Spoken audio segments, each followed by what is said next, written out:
Okay guys, a couple of things I want to mention about the case. If you buy this from Tradecraft, in particular, I don't know about the other ones, you will get a paper like this from them, and this will actually tell you that a couple of things that is interesting for you to know. I'm assuming if you buy this case, you're going to travel a little bit. You cannot check your batteries. Keep that in mind. You cannot check them in. So you can check in the case, but you do need to remove the battery and take it with you on the flight. I'm not sure why. I'm assuming probably with a sensor or something. If you noticed, I removed my props. As I told you, they were getting bent, and I just didn't want to damage them because I don't fly this every day. So if I leave it stowed for a week, I don't want to open it and have crooked props. I can't think of anything worse than that.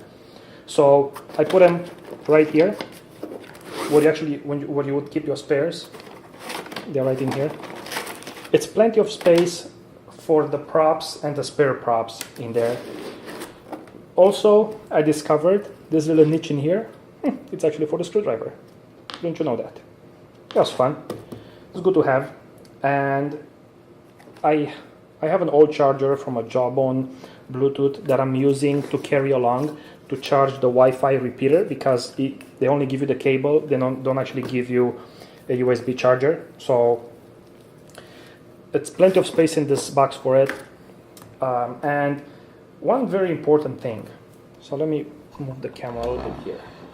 So this is where the remote is sitting. And if you notice where the S buttons are in this niche, they're slightly off aligned. So when you pull it out, I figured out that once in a while, right now, you see it? S2, S1, it's actually in the middle position. So you need to check that before you fly, that you are actually, if you wanna fly in the middle position, that's fine. I always fly it on the top. You gotta make sure that's what it is. And when you pull it out, it will get crooked because of the layout of the box. But this is by far not an issue with this beautiful case, which I'm really happy with it. So another thing that you guys should know if you go on the plane with this is airtight. So you see this, there are rubber seals all the way around. All the way around here, you know, and like if you look on the very top, like on the top part, all these things, it's actually rubber. So once you close it, it's airtight. What that means is after compression and decompression on the plane, this will look like a vacuum bag.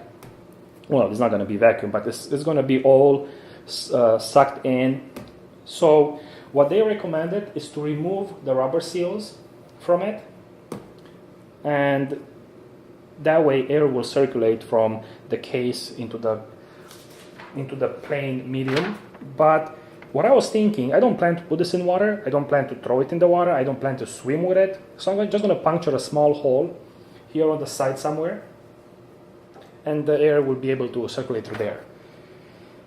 So you need to be careful with checking in your battery. You need to be careful with your props. I think these are the two major things that it's important to know about it. You need to be careful with the remote switch, with the S1. That is secondary. And everything else is not going to damage anything on your craft. It's just going to make it harder to open, like, you know, when you pull it off the plane.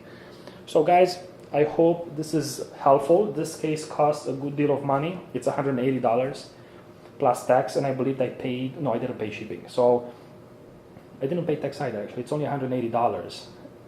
It's still a good chunk of money for a case after you pay $1,200 for the helicopter itself.